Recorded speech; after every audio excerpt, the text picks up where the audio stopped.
Hello, and welcome back to the 10th episode of Reconciling Zero as we go in search of Effective Zen. The question we posed last episode was, what do we mean by the realization of infinite mind? Recall that as part of our quest to answer the question, is this Zen Mountain? We identified Zen as one manifestation of the spiritual activity that we know as Buddhism. And like all activities, Buddhism can be portrayed as the inevitable cycling between zero-buddhism and manifested Buddhism, where zero-buddhism represents the conditions necessary for any Buddhist activity to ever arise. And in our last discussion, we defined Buddhism as those spiritual activities intended in the pursuit of Buddhism's highest good, namely the realization of infinite mind. So, a lot of words, but that's the nature of trying to be precise. And it's essential to keep in mind the value of being precise, that it's hard to make a watch work if all the parts don't fit together. Practically speaking, Zero-Buddhism represents those times during the day when we are not explicitly engaged in Buddhist activities, but that we could be. And manifested Buddhism represents those times when we actually are engaged in Buddhist activities. Finally, recall that from the last episode, that there are three conditions necessary for the activity of Buddhism to ever arise. First, we need a clear picture of the highest good, namely the realization of infinite mind. Second, we need a clear picture of the path to this realization of infinite mind.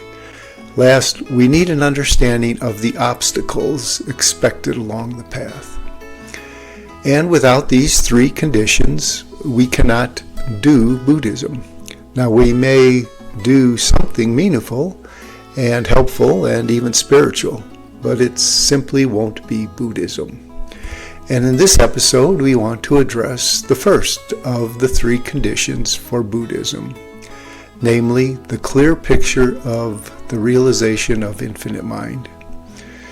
We begin with the question, what do we mean by the word realization?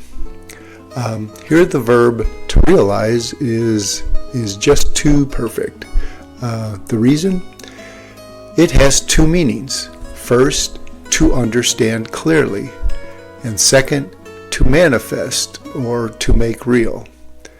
And in Zen, we are often reminded that awakening occurs when both aspects of realization arise together.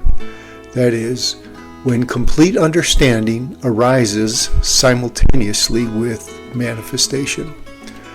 Put another way, there is no such thing as complete understanding without manifestation, and vice versa. So that's realization. Now, what do we mean by the expression infinite mind? And this may be the right time to visit the notion of negation, a literary device commonly seen in Buddhism. In this case, rather than describing infinite mind, we can choose to investigate the most fundamental alternative to infinite mind, namely duality, with the understanding then that there is no duality in infinite mind. So then, how would we view the world or the word duality? Well, the notion of duality most obviously implies two, or perhaps two-ness. But as importantly, when we broaden our approach to include the notion of dualism, duality and dualism, it also suggests the idea of separability. And applying the negation to these two understandings of duality, we get the notion of not two and inseparable. And it will be vital for us to keep both of these ideas in mind. that there are times to think of things as not two, but one, and there are times to think of things as two, but inseparable. So, the fundamental Buddhist perspective is that we suffer because we see duality when there is actually none. So, great.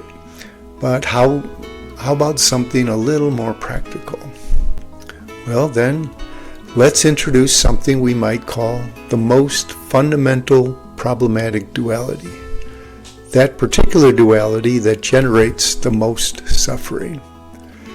And while through the ages writers have defined this most problematic duality in many ways, eventually everyone finds their own way of expressing it. I will share mine. The most fundamental and problematic duality is that of a self separate from circumstances. And in the Diamond Sutra, the Buddha introduces an expression that conveys this perfectly. In several verses, he refers to the ill-conceived view of what he calls a separated individuality. And so, how about this as our final definition of the Buddhism's highest good? The realization of infinite mind is the understanding and manifestation of a self inseparable from circumstances. That's it. The realization of infinite mind is the understanding and manifestation of a self inseparable from circumstances. And that leads us to the next episode's topic, the second of the three conditions that make up zero-buddhism, the path to the realization of infinite mind. So for next episode, what must every path to a realization of infinite mind entail?